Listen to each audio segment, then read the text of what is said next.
соғыстан кейін де, қазіргі уақытта да бірен-саран тарихшылар, архившілер бұл дивизияға көз жаққысы келеді, бірақ оған жол беруге болмайды. Жалпы осы 28 батырларға байланысты 1947 жылы қозғалған қылмыстық іс бар. Кейбір істердің ішінде панфиловшылар туралы, панфиловшылардың арнайы, мысалы, Клочковтың хаттары, әйеліне, қызына жазған хаттар. Прямо сағат-сағатмен, осы сағатты, вы думаете, что я еще умер, я еще живой деп, сағатын көрсетіп жазған хаттар өте көп. Міне Панфилов дивизиясының жауынгерлік жолы. Жауынгерлік жолы. Міне Алматыда шыққан Панфилов дивизиясы бүкіл Балтық жағалауындағы республикаларды сол жерде жаудың қолынан босатады. Содан кейін барып, бірінші Украин, бірінші Беларусь майдандарымен жорық жолдарын сол Германияның жерінде аяқтайды.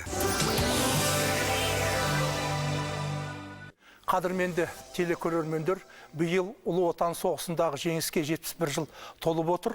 Соғыстың тарихындағы ақтаңдақтар өте көп. Бүгінгі ғылыми кеңестің тақырыбы 28 панфиловшылардың ерлігі туралы болмақ. Ал, қадірменді әріптестер, орындарыңызға жайғасыңыздар. Отырайық.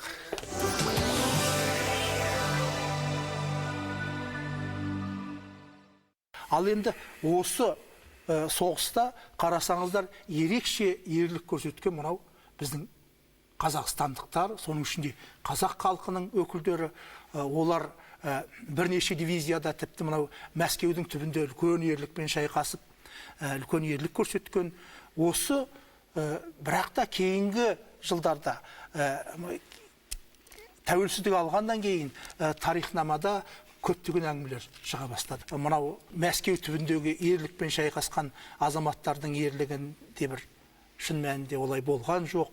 Онда ерлік тіпті кейбір деректерде жасалынған жоқ деп орыс тарихшылары да осындай мәселені көтеріп, оған біздің де мынау республикада кейбір тарихшылар қосылып түрлі әңгімелер айтылып жатыр. Хангелді мырза, осы сөзді сізден бастасақ, осылардың ақиқат пен аңызы қандай?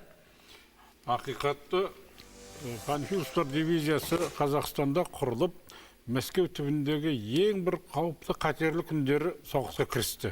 Қазір мәскеулік мамандар құжатты фильм шығарды, генералы деген, генералдар деген.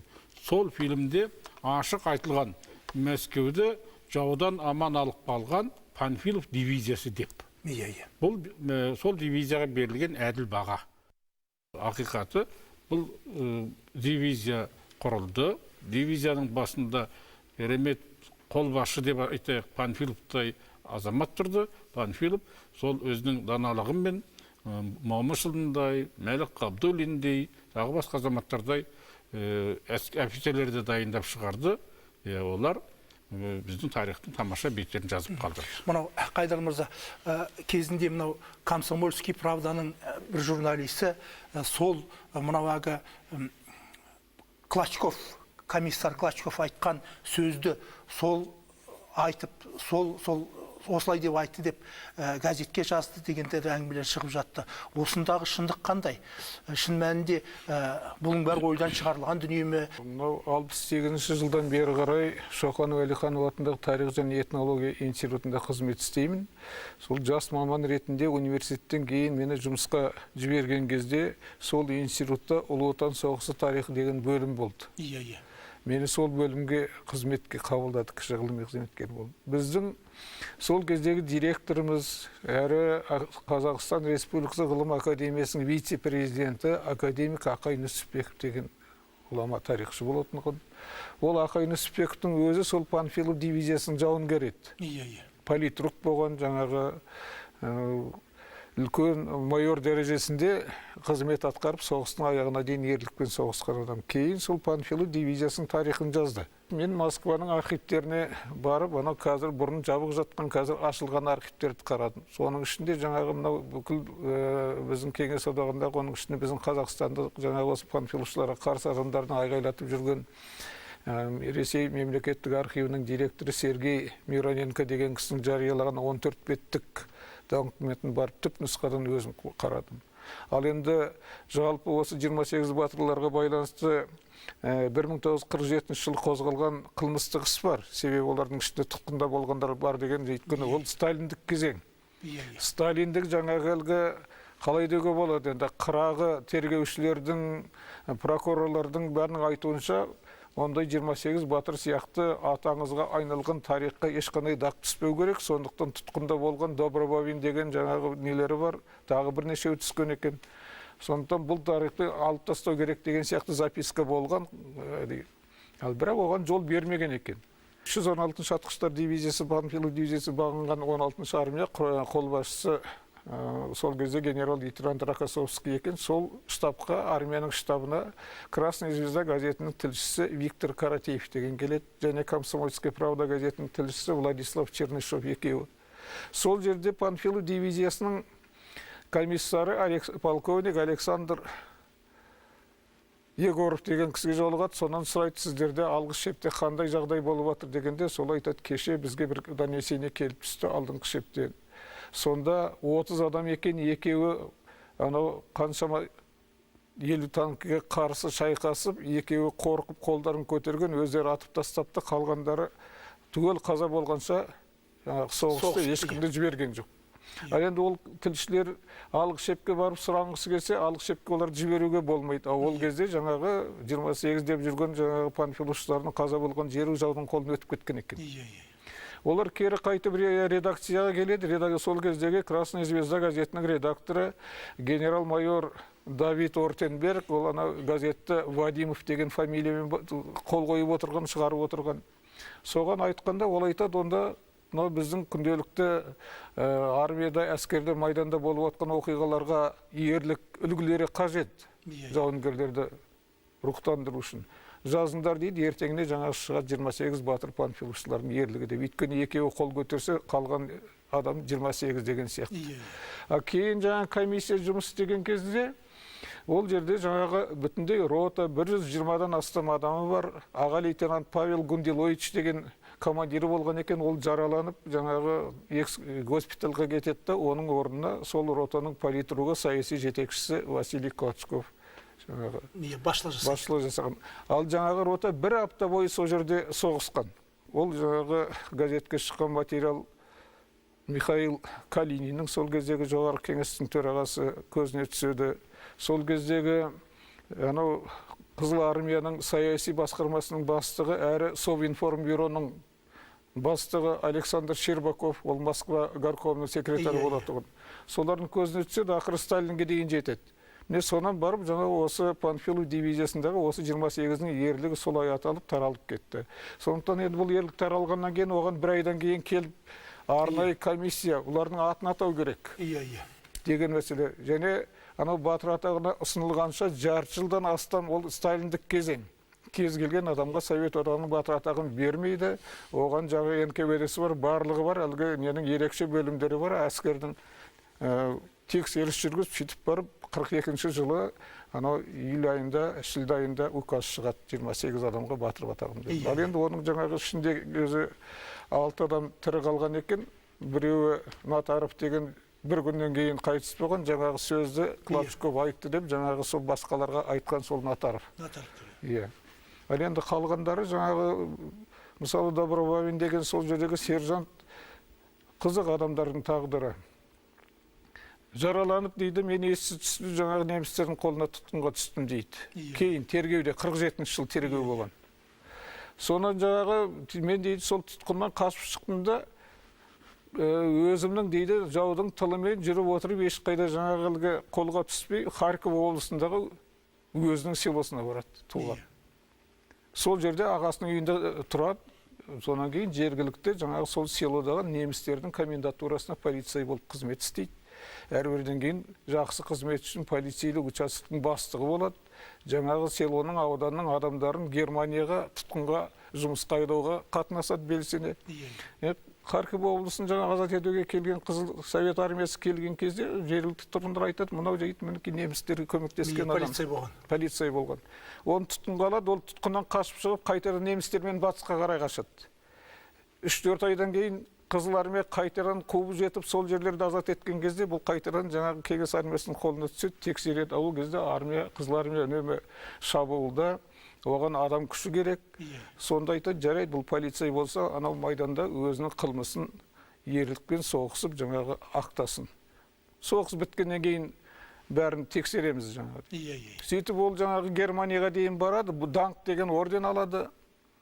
Ал енді қайтып келгеннен кейін жаңа 28 батырдың ішіндегі менің фамилиям деп 47 жылы арыз беріп, сөйтіп жаңа Харьков әскери прокуратурасы оның үстінде іс қозғап, тұтқынға алып, сонда жаңағы барып шығады, соның жаңа полицей болғаны барлығы. Дубосеководағы Нелидово деревнясында жаңа соғысқан кезде полк жаңағы шыдай алмай артқа шегініп кеткен екен. Ол үшін жаңағы комиссардыра полктың командирді екеуінде орнынан алып жауапқа тартпақшы болады. Бірақ жаңағы 28 батыр туралы газетке жазылып кетті, батыр атақтары жаңағы олар даңқдарып кеткеннен кейін оларды қайтадан орнына қояды. Ал енді 47 жылы жаңағы прокуратура тергеу жүргізген кезде соны жаңағы сол естеріне түсіп қорыққандықтан олар айтады, ойбай, онда 28 батыр адам қатысқан ұрыс болған жоқ еді бізде дейді. Бірақ түсіндіреді, анау следственный делода жүр барлығы. Ұрыстың болғаны, қалай болғаны барлығы. Ал енді Қайрат мырза, осы панфиловшылар туралы қазіргі біздің сіздердің мына басқарып отырған республикалық президенттің мұрағатында қандай құжаттар бар? 20 ғасырдың тарихы өте күрделі тарих.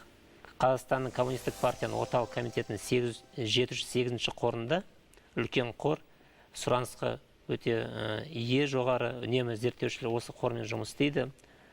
Мұнда кейбір істердің ішінде панфиловшылар туралы, панфиловшылардың арнайы, мысалы, Клочковтың хаттары, әйеліне, қызына жазған хаттар, прямо сағат-сағатмен, осы сағатты, вы думаете, что я еще умер, я еще живой деп сағатын көрсетіп жазған хаттар өте көп бар.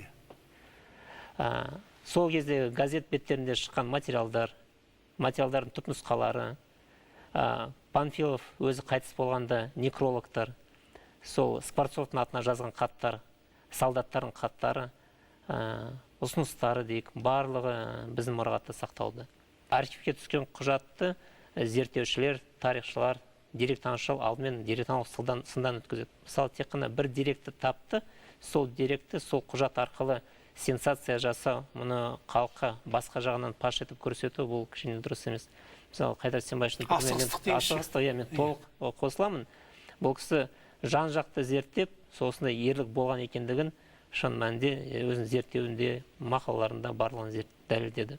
Мынау Төке, осы мәселеге байланысты сіздің пікіріңіз қандай? Міне Панфилов дивизиясының жауынгерлік жолы. Жауынгерлік жолы. Міне Алматыдан шыққан Панфилов дивизиясы бүкіл Балтық жағалауындағы республикалар сол кезде жаудың қолынан босатады. Содан кейін барып бірінші Украин, бірінші Беларусь майдандарымен жорық жолдарын сол Германияның жерінде аяқтайды. Ол кезде біздің мына Қазақстандағы военкоматтардың барлығы Среднеазиатский военный округ дейді, соған бағынады. Соның жаңағы арнайы бұйрығы бойынша 41 жылы анау Мәскеуден жаңағы шұғыл түрде әскери құрамаларды жасақтау керек деген жаңағы жоғары қолбасшының Сталин қол қойған документ келіп түскеннен кейін осында жаңағы шұғыл түрде бірінші Қазақстанда, оның ішінде Алматыда, мына Алматы облысы, содан кейін Қырғызстан, содан кейін мынау орталық облыстардың жас жігіттерін, әскерге алуға жарайтын жігіттерін шұғыл жаңағы әскерге тартады.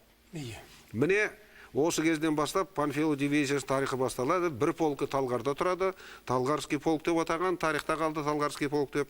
Оның жаңағы полктың командирі етіп, аға лейтенант, ол кезде жаңағы әскери дайындығы бар, әскери комиссариатта жаңағы қызмет істеп жүрген біздің Бауыржан Момышұлы Талғарский полктың командир полкі болып тағайындалады.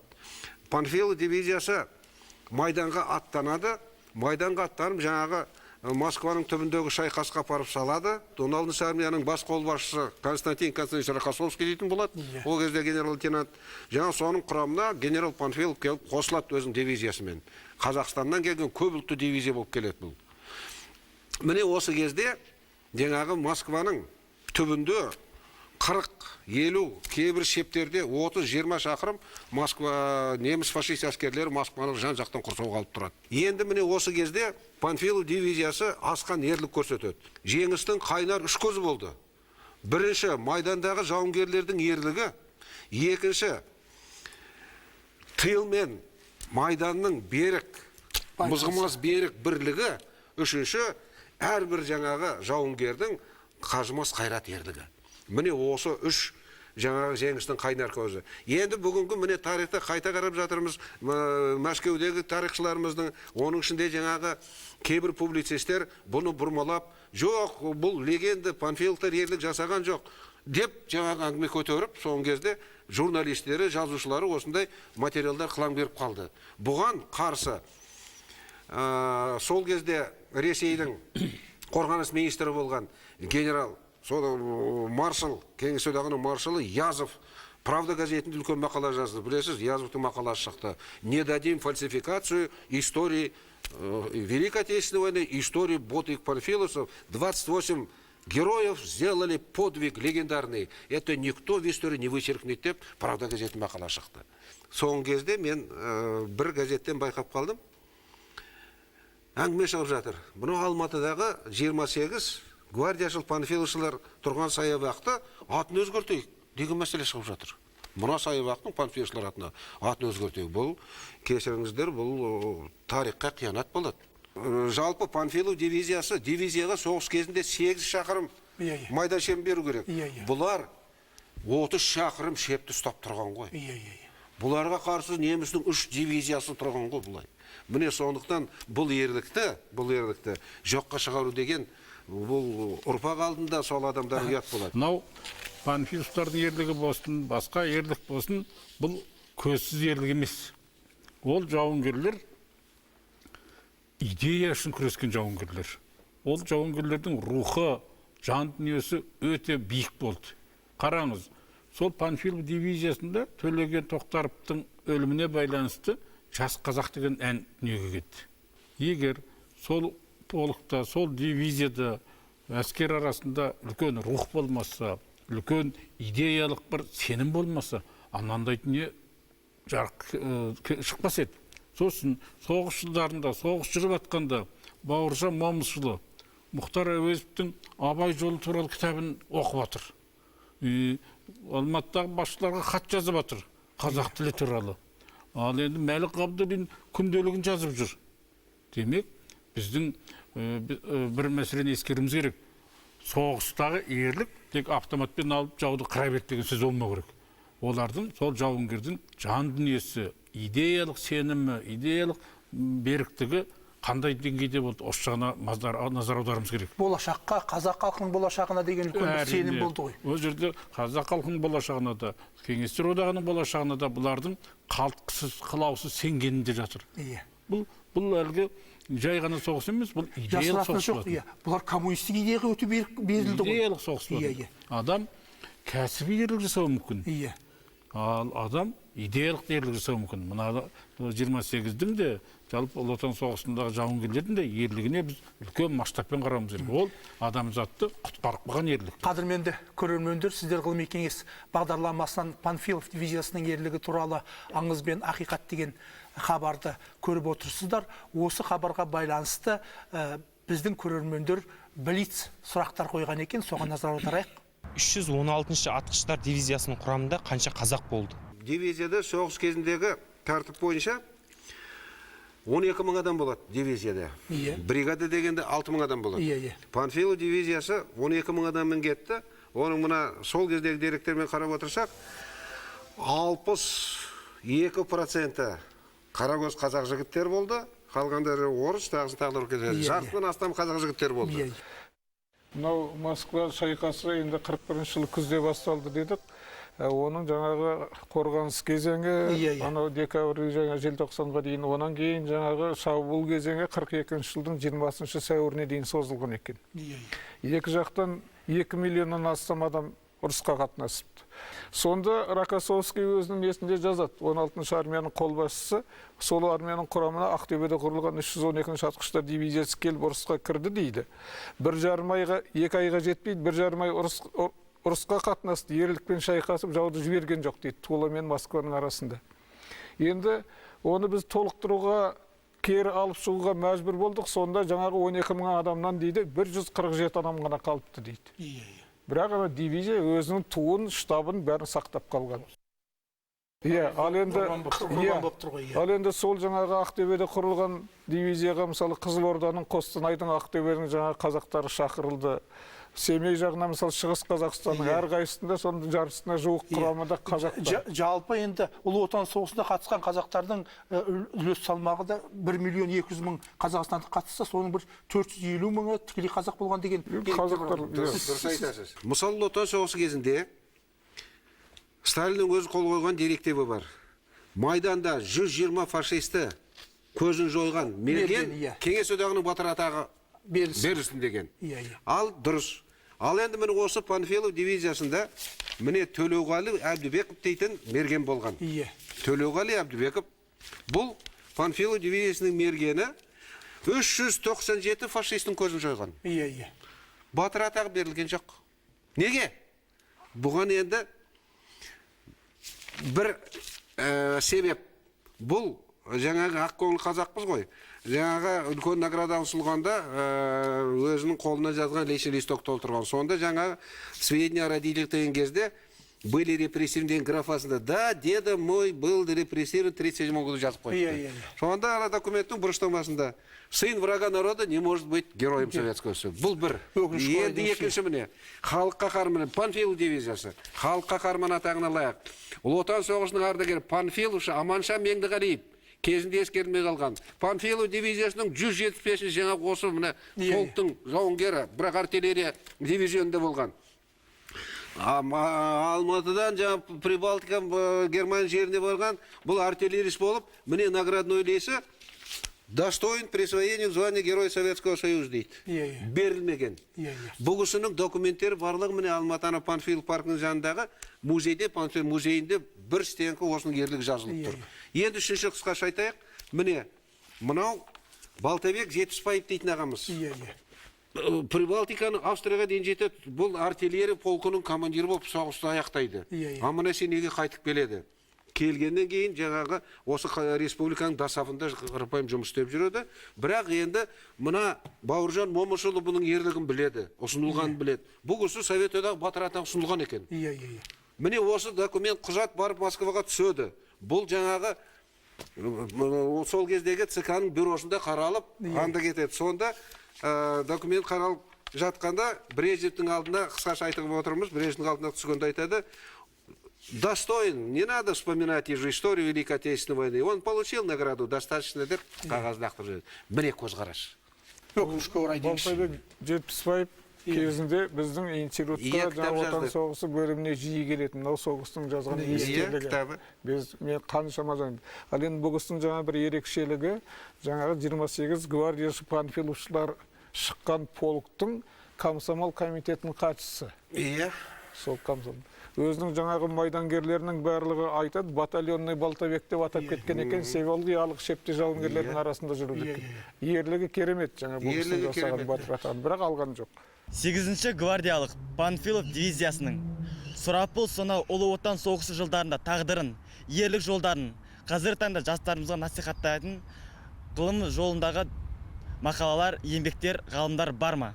Жеңістің 70 жылдығы қарсаңында Қазақстан президентінің архиві өте тамаша жұмыс жасады. Біріншіден, рассекреченная война дейтін 500 беттік кітап шықты. Онда жаңағы бүкіл Ұлы Отан соғысы кезінде өте құпия совсекретіне деген документтер осы неге кірді кітапқа. Сол кітаптың ішінде соғыс кезінде қандай келеңсіз жағдайлар болды. Бәрі жазылған соның ішінде. Әсіресе мынау Панфилов дивизиясының тарихы жөнінде, Панфилов дивизиясы қалай жасақталды, оған жаңағы күніне қанша рациямен тамақ беріліп отырды, бәр тәптіштеп жазылған. Сол кезде басқарған басшылардың соғысқа қандай күні түні, Жұмабай Шаяхметов, содан кейін Қойшығұлов дейтін мынау бүкіл жаңағы қорғаныс заводтарын, мына Шымкенттің тағыларын жаңағы осы соғыс кезінде Қазақстанның басшылары қандай жұмыс атқарды, оның барлығы мына рассекреченный правда дейтін кітапта шықты. Жаңағы мына жақтан 1 миллионнан астам эвакуация батыс аудандардан, соғысып жатқан аудандардан күні түні ағылып жаңағы темір жол вагондары түсіріліп жатты. Оған қарамай жаңағы енді 42 жылдың соңында 40 жыл басталғанда анау Кавказдағы халықтар депортациямен келіп жатты. Жалпы 1.300.000 адам депортация, 1 миллион астам эвакуация. Осылардың бәрін жайғастыру оңай болған жоқ. Соңғы жылдары 28 панфиловшылардың ерлігіне күмәнмен қарайтындар пайда болды. Бұның сыры неде? 1947 жылғы анау қылмыстық істің қозғалуы тұтқында болғандарға. Өйткені 6 адам тірі қалды, біреуі жаңа 2 күннен кейін қайтыс болды деді, қалған 4-еуі де тұтқында болған екен. Оның ішінде жаңағы анау полицей болып, тіптен жаңағы оккупанттарға қызмет еткен Добробавин деген. Ал енді қалған 2-еуі, мысалы Шадрин, Иларион Васильев деген кісілер тұтқында болған, бірақ олар лагерде отырған, ешқандай жаңағы сатқындық ештеңеге бармаған. Олар Кеңес әскерлері азат етілгеннен кейін 46 жылы оларға аңшыңсыз жаңағы алтын жұлдыздарын тапсырып сөйткен екен. Ал енді ішінде жаңағы Даниил Қожабергенов деген бар. Ол Қожаберген емес, Қожубергенов. Мына біздің Талғар қаласының Алматының жанындағы сол жердің казак-орыс өкілі екен. Сол кісі жаңағы 28 панфиловшылар шыққан дивизияда болған, бірақ анау Василий Клочков 16 қараша күні таңертең ерте анау ұрыс басталар алдында оған донесениеге штабқа байланыс жасауға қағаз жазып жіберген екен. Ол қайтып келмепті. Кейін немістердің қолына түсіпті. Сөйтіп жаңа онан қашып шыққанды кезде анау Даватыр деген генерал болған, соның аттаскерлері оны тауып алып, солар кездесіп сөйтіп аман алып қалды. Ал енді анау Красная звезда газетіне панфиловшылар туралы, ерлік туралы жазылғаннан кейін нұсқау болады жоғарыда. Мынандай ерлік жасаған адамдарды құрметтеу керек, батыр атағын ұсыну керек деп. Дивизияға комиссия келіп 3-4 ай бойы жұмыс істеген. Жаңағы ротаның командирі Павел Гундилович деген кісі жаңағы капитан атағын алған екен. Соны ротаңда қанша адам болды, кімдер нақты кімдер болды деп аты жөніне дейін жазғызып тізімін жасатқан екен. Соның ішіне енді газетке 28 батыр жазылғаннан кейін 28 адамның фамилиясын батыр атағына ұсыну керек болған.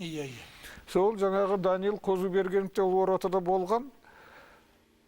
Кейін оны батыр атағына ұсыну жаңағы құжаттар әзірленіп жатқан кезде ерекше бөлім дейді, НКВД-ның особый отделы жаңағы сонан қағазы бұл тұтқында болған екен. Сөйтіп оны алмастырады. Алмастырғанда сол жерде мынау 28 панфиловшылар деген қаза болған күннен 5 күн бұрын сол ротада қаза болған Асқар Қожабергенов деген мынау Талдықорған жанындағы Үштөбе, қазіргі Үштөбе қаласында сол жерде Қаратал МТС деген болған. Сол жерде тракторист болып істеген екен. Сол Асқар Қожабергенов ұсынады указда 42 жылғы июль айында шыққан указда Асқар Қожабергенов Кеңес одағының батыры. Мынау енді Даниил Қожабергенов ол тірі қалады, тірі қалғаннан кейін соғыс бітеді. Осы мынау біздің Алматы қаласындағы бұрынғы ауыл шаруашылығы институтында әлгі качегар болып қызмет істеген, жұмыс істеген. Сол жазатын көрінеді, анау 28 панфиловшылардың ішіндегі батыр Асқар Қожабергенов емес, менмін жаңағы. Оны қорғап жаңағы енді Хрущевтің заманында, Брежневтің заманында оны қорғап 68-70 жылдар мақала жазған адамдар болды, журналистер. Москваның Правда газетіне әртүрлі 1-2 мақала осы өзіміздің коллега Георгий Куманев. Бұлай алып жаңағы комиссия қаншама тексерген кезде бұның жаңағы сол таңертең жібергендерін қайтып келмегені, қашып кеткені анықталған. Ал енді біздің айтайын деп отырған себебім жаңағы мынау біздің Алматы қаласындағы Панфилов паркі бар. Сонда 28 батырдың әр қайсысына тумба қойылған, аты жөнін жазылып. Міне соның біреуі мінекей Қожабергенов Даниил Александрович дейді.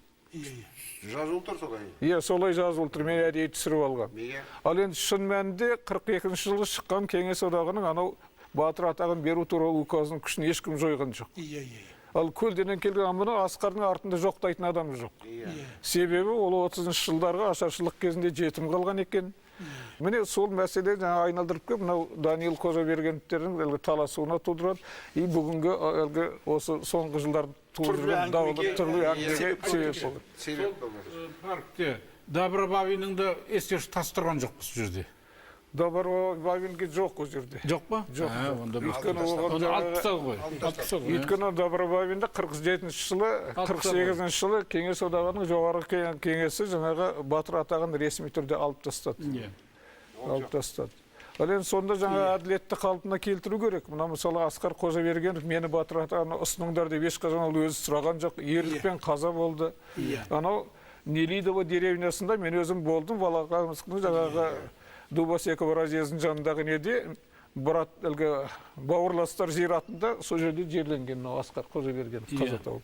Мынау алған Асқар ескертіп тұр Данилға. Осының тарихи шындықты орнына келтіруіміз керек. Әрине. Мынадай бір құжат бар. 1986 жылы Мәскеу қорғанысына 25 жыл толайын деп жатқан кезінде Мәскеуде «Занами Москва» дейтін көркем суретті фильм түсіре бастайды. «Занами Москва» деп. Сонда бір қызығы осыған байланысты қазақ фильмнен арнайы адамдар жасақталып, Мәскеуге барып, қазақстандықтар, Москваны қорған қазақстандықтар жөнінде фильм түсіреміз деп жаңағы жайғасады. Ол кезде қазақ фильмнің бастығы өзіміздің Олжас Сүлейменов екен, ал сценарийсі болған Қалихан Ысқақов дейтін жазушымыз екен.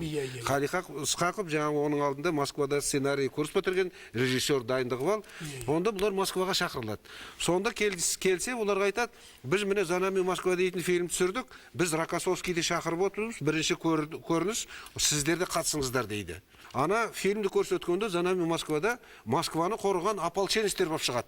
Еріктілер, ополченецтер. Ана соңына дейін Рокоссовский қарап отырды да, тоқтатыңдар. Сонда айтады, мынау дұрыс емес, тарихқа шайқас келмейді. Мен армияны басқарған мен білемін. Қандай жаңа дивизия, қандай полк, мен бәрін білемін. Ополченецтер емес, Москваны қорғап қалған. Москваны қорғап қалған Қазақстаннан келген Панфилов дивизиясы дейді. Рокоссовский былай дейді. Жаңағы үлкен Бауыржан Момышұлына характеристика береді. Міне, осы Москва түбіндегі шайқастағы жан қиярлық қызметі үшін 1942 жылдың басында Бауыржан Момышұлын Советтер одағының батыр деген атаққа ұсынған едік. Рокоссовский айтып отыр. Ұсынған едік. Командование толтырған наградной лист әлде бір суық қолдың жымысқылығы мен жоқ болды. Жалпы Панфилов дивизиясына деген бармақ басты, көз қысты, қиянатты болмай қалған жоқ. Мына Бауыржан Момышұлы туралы Әзілхан Нұршайықов ағамыз «Ақиқат пен аңыз» романын жазып жүрген кезде сол кісіге мен берген едім, сол кітаптың ішіне келтірді. Ол кісі жаңағы лито жібермей жатыр дегеннен кейін мен өзім Қорғаныс министрлігінің архиві осындай қор, осындай тізім, осындай істе, осындай беттер деп жаңағы біздің институттың мөрін басқызып, бұл 83 жылы сілтемені көрсетіп беріп, сонан кейін барып кітап шықты. Сол кітап жаңағы Бауыржанға байланысты сол кезінде мен берген едім. Кейін Әзекең өзінің ұқыпты адам болатығын архивін орталық мемлекеттік архивке тапсырған екен. Былтыр сол жаңағы Қазақстанның Алматыдағы орталық мемлекеттік архиві альбом шығарды. Жеңістің 70 жылдығына. Сол Бауыржан Момышұлының жаңа батыр атағына ұсынған характеристика мінездемесі бар документті астында верні, копия верні, Алда Жұманов деп менің фамилиям тұр. Сол алып, ана сканерлеуден жаңа кітаптың ішіне басқан екен. Қадірменді телекөрермендер, сіздер ғылыми кеңес хабарында Панфилов дивизиясының ерлігі туралы «Аңыз бен ақиқат» деген хабарды көріп отырсыздар. Осы тақырыпқа байланысты біздің тілшілер жинақтаған материалдар бар. Соған назар аударыңыздар. 316 атқыштар дивизиясының құрамы негізінен Алматы, Талдықорған, Шымкент облыстары мен Қырғызстанның тұрғындарынан жасақталды. Дивизия 1941 жылы 17 тамызда солтүстік батыс майданға жіберіледі. Мәскеу қорғанысының шешуші аймақтарының бірі Волоколамск бағытында жүрген алғашқы ұрысқа қатынасады. Москва шайқасына 3-4 айдың ішінде барып соғысқа қатысып, Волоколамск жағында фашист басқыншыларының міне Мәскеуді аламыз деп тұрған жерінде Панфиловтың қолбасшылығымен біздің сардарлар мен сарбаздар, қазақ жауынгерлері сол уақыттағы астанамызды қорғады. Бірінші рет біздің қазақ халқының ерлігі, батырлығы сол Мәскеу түбінде естілді десем, қателеспеспін. Мәскеуді қорғаудағы ерлігі үшін дивизия 1941 жылы 17 қарашада Қызыл Ту орденімен марапатталып, 18 қарашада 8 гвардиялық атқыштар дивизиясы атағын алды. Бұл әскери құраманың әскери жолы өте оңай болған жоқ. Кейінде басқа шайқастарға қатысты. Мына Прибалтика, Курляндия тобын немістердің талқандады, ерлік жасады. Бұл дивизия біздің ерекше мақтанышты деп айтамыз. Алғашқы командирі генерал-майор Иван Панфилов ерлікпен қаза тапқан соң дивизияға даңқты қолбасшының есімі беріледі. Дивизия құрамында қазақ, қырғыз, орыс ұлтынан өзге 30-ға жуық халықтың өкілі болған. Соған қарамастан қазір олардың ерлігіне күмән келтіретіндердің саны азаяр емес. Менің ойымша бұл қателік. Соңғы кезде айтылып жүрген әңгімелердің бәрі тарихи құжаттары жоқ, белгілік жазылған заттар. Ал негізінде біздің Баукеңнің ісі бар, сөзі болмаса да ісі бар. Ол уақытта Баукең Бауыржан Момышұлы батальон командирі болды. Өздерінің қарамағындағы офицерлерге, жауынгерлерге бұйрық берердің алдында картаны ашып тұрып, көрсетіп, Москваны қиып, лақтырып тастаған қаланың картасын. Тек қана бер жағын қалдырған. Сонда Баукеңнің айтатыны: мына біз қанымыз төгеміз, қаламыз осы арада, бірақ Москваға жауды жібермейміз. Москвада соғыс болмау керек, соған байланысты мен алып тастадым дейді. Бұның өзі ерлік емес пе? Әрине 28 панфиловшылардың ерлігі туралы пікірталастың бұдан кейінде жалғаса беретіні белгілі. Бірақ 1.600.000-нан астам қазақстандық жауынгердің ерлігін жоққа шығара алмайтынымыз тағы анық.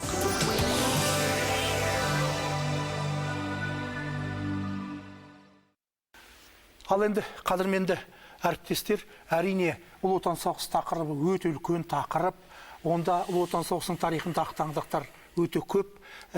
Тарихының даму барысында, мұрағаттардың толығу барысында Ұлы ақтаңдақтардың орны толатыны белгілі.